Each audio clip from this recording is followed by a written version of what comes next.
নমস্কার। কবিতা পাঠের সময় এখন। কবিতা পাঠ করব। পত্রিকা থেকে কবিতা পাঠ এই পর্বে আমরা আজকে কয়েকজন কবির কয়েকটি অপ্রকাশিত কবিতা পড়ব। প্রথম কবির নাম Buddhadeb Basu, George Bernard Shaw, Candida পাঠান্তে। কবিতার নাম George Bernard Shaw. George Bernard শকে উদ্দেশ্য করে তিনি কবিতাটি লিখেছেন। বুদ্ধদেব বসু, ক্যান্ডিডা পাঠান্তে।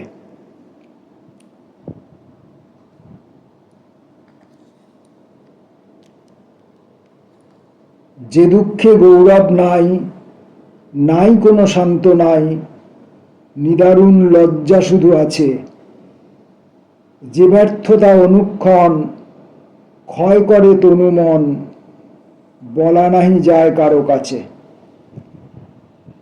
যে সুখ তিক্ত পরাজয় লুকায়ে রাখিতে হয় কুমারীর প্রেমের মতন, এমনই সে সুকুমার, কখনো সহে না তাঁর সহস্রের নির্লজ্জ নয়ন।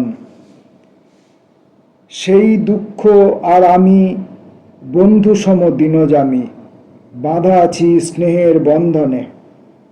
নিগুড় লজ্জায় তাই আমি মরে যেতে চাই, অভিমান জমে ওঠে মনে। এ পরম পরাজয় যাহার সহিতে সয়, নাই তার কিছুমাত্র দাম। এ নির্মম নিষ্ফলতা একান্ত লজ্জার কথা, এতদিন তাই জানিতাম। হেনকালে তুমি এলে, স্নিগ্ধ দুই চক্ষু মেলে তাকালে আমার দগ্ধ চোখে। সস্নেহ শ্রদ্ধার ভরে তুলে নিলে বক্ষ পড়ে, সংকোচ আরক্ত মোর শোকে। তব মুখে শুনিলাম, এ দুঃখের যাহা দাম, সেই মূল্যে স্বর্গ কেনা যায়।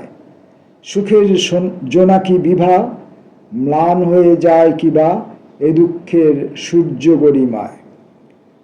তব বাণী শুনে আজ ঘুচে গেছে সব লাজ, এ দুঃখেরে মেনেছি সার্থক। এই দুঃখ সে আমার অকলঙ্ক অহংকার, কবিজন্ম সৌভাগ্য স্মারক। তারে বড়মাল্য দিয়া মোর বাহু হতে প্রিয়া চিরতলে চলে যদি যায়, বাহিরে সুন্দরী রাত্রি পড়ে আছে নমগাত্রী, অধীরা আমার প্রতীক্ষায়। বুদ্ধদেব বসুর এই কবিতাটির দ্বিতীয় অংশ। হারায়েছি যে প্রিয়ারে বিরহের অন্ধকারে, আর যারে কভু দেখিব না, যার স্পর্শ গেছে মুছে, গেছে দৃষ্টিদীপ ঘুচে, কথা আর নাহি যায় শোনা।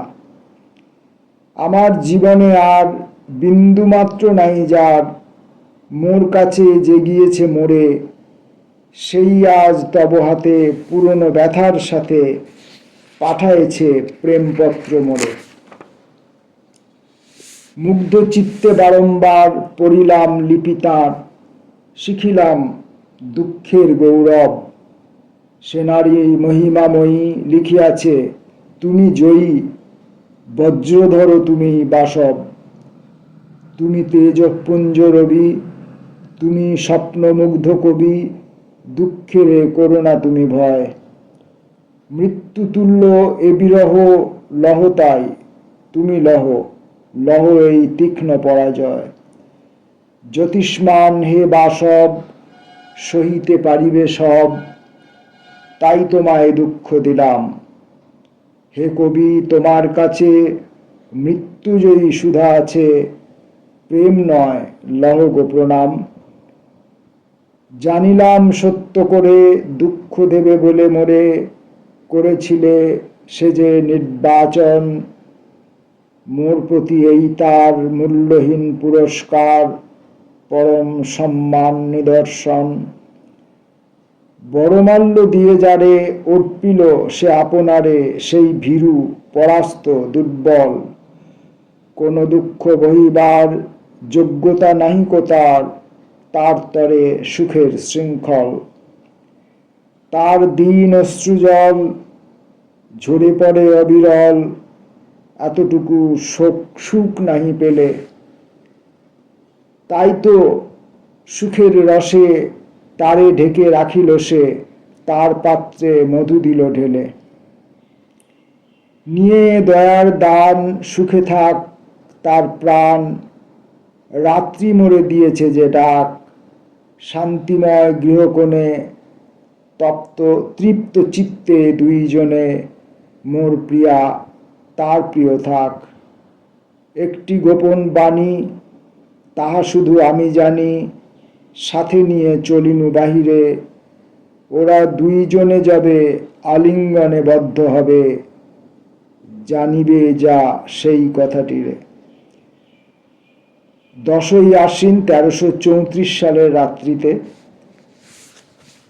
কবি বুদ্ধদেব বসু কবিতা দুটি লিখেছিলেন, বা একটি কবিতার দুটি অংশ।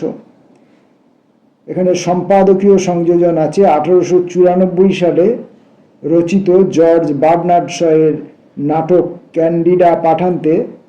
1927 সালে এই কবিতাটি লেখার সময় কবির বয়স ছিল মাত্র 19 বছর।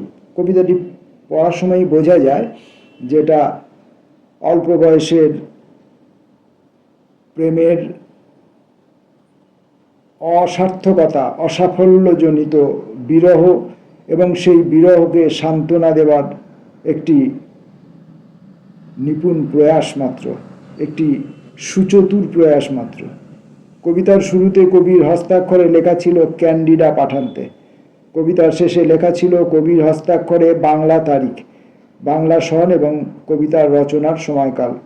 বানান ও জ্যোতিচিহ্ন অক্ষুণ্ণ রাখা হলো কবিকন্যা দময়ন্তী বসু সিংয়ের সৌজন্যে প্রাপ্ত কবিতাটি।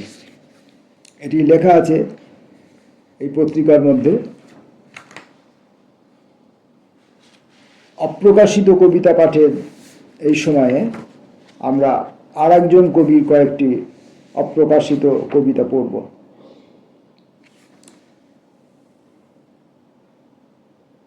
সঞ্জয় ভট্টাচার্যের অপ্রকাশিত কবিতা।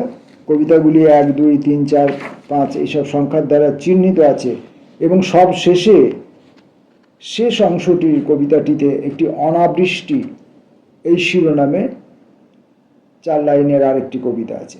তাহলে কি টোটাল কবিতাটাই অনাবৃষ্টি নামের, সেটা আমরা বুঝতে পারছি না। পড়ি, 1, 2, 3, 4 যেমনভাবে আছে সেইভাবেই পড়ি।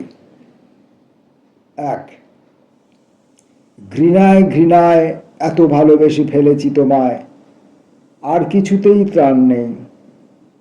তোমাকে বসাতে গেলে পাশে শুধু হাহাকার যেন বাতাসে বাতাসে। তোমাকে সরাতে গেলে চেতনা ঘুমায়, ঘৃণায় যেন বা প্রাণ নেই। 2 নম্বর, মনে এক রমণীর বসবাস সকল সময়, তাকে ভালোবাসতেই হয়। বাইরের সব ভালোবাসা তাই ভাষা ভাষা। তুমিও যখন এসো ঘরে, দেয়ালেই শুধু ছায়া পড়ে, ঘরের ভিতরে তুমি নেই। যা বলি তোমাকে বলি সেই রমণীকেই। 3 নম্বর অংশ, থাকো যতক্ষণ সময় নরম হতে হতে হাওয়ার স্তূপের মতো কিশোরীর স্তন। নির্বিশেষ স্রোতে মাছ যেতে যেতে বিদ্ধ হয় যাবার সংকেতে। 4 নম্বর কবিতাটি, গ্রীষ্মের বিকেলে তুমি এলে বেশ হতো, পাওয়া যেত খানিকটা অন্ধকার মেঘ, ঠান্ডা হতো সময়টা নয় ভাবাবেগ। আমিও কথায় ওতপ্রোত হতাম না ভুলতে গরম, গরম ভোলাতে তুমি তোমার ঠান্ডায়, কি শান্তি চরম, তোমাকেই আজি প্রাণ চায়। সঞ্জয় ভট্টাচার্যের অপ্রকাশিত কবিতা 5 নম্বর, যখন প্রস্তুত তুমি আমি নিরুদ্যম, অথবা হয়তো সব দৃষ্টির বিভ্রম, হাত বাড়ালেই দেখা যাবে। তিরোভাব মেশা আবির্ভাবে অবিশ্বস্ত সমস্ত জীবন, প্রস্তুত কি অপ্রস্তুত জানে এক তীব্রতম ক্ষণ। 6 নম্বর, কিছুই বলার নেই আর, তবু তুমি কথা বলো, হয়তোবা চাও আগেকার সেই অন্ধকার, অথবা হয়তো কিছু চাও না, তথাপি কথার পর্দায় মুখ ঢাকো। নিজের বিচারে নিজে পাপী যদি হয়ে থাকো, থাক কথা অন্ধকার করেই উধাও। 7 নম্বর অংশটি, এখন পালিয়ে যেতে চাই ব্যবহৃত মেয়েদের ভিড় থেকে ফুলের বাগানে। আশ্রয় শিশুরা দিতে জানে, ফুলের বাগানে আছে সে সম্ভাবনাই। ফুলের বাগানে আছে স্মৃতি, অবিস্মরণীয় প্রতিকৃতি। সঞ্জয় ভট্টাচার্যের অপ্রকাশিত কবিতার 7 নম্বর পর্যন্ত 7টি অংশ আমরা পড়লাম, এবং শেষ অংশটি অনাবৃষ্টি এই শিরোনামে লেখা আছে। জানিনে বৃক্ষের স্তব্ধ প্রার্থনার ভাষা, জানলে তো বৃষ্টিই পেতাম, কতদিন বৃষ্টি নেই, কে সফল কাম বৃষ্টি ছাড়া, বৃষ্টি নেই, নেই ভালোবাসা। কবিতার শেষে সম্পাদকীয় সংযোজন করা আছে। 8টি অপ্রকাশিত কবিতা ভূমেন্দ্র গুহের সৌজন্যে প্রাপ্ত, অর্থাৎ 7টি অংশ, 1, 2, 3, 4 দ্বারা সংখ্যার দ্বারা চিহ্নিত 7টি অংশ, এবং অনাবৃষ্টি এই শিরোনামে এই শেষ অংশটি, মোট 8টি। তিনিই পাণ্ডুলিপি থেকে মুদ্রণের উপযোগী পাঠ তৈরি করে দিয়েছেন। কবি প্রথম 7টি কবিতার নামকরণ করেননি, প্রথম 7টা যেটা বললাম, তাই প্রথম 7টি কবিতাকে ক্রমিক সংখ্যা দ্বারা চিহ্নিত করা হলো। এই ছিল সংযোজন। আমরা দুজন কবির অপ্রকাশিত কবিতা আমরা পড়লাম, বুদ্ধদেব বসু এবং সঞ্জয় ভট্টাচার্য। কবিতাগুলি পড়লাম বিভাব পত্রিকার বিশেষ কবিতা সংখ্যা গ্রীষ্ম বর্ষা 1417 এই সংখ্যা থেকে। আসবো পরবর্তী ভিডিওয়ে। নমস্কার।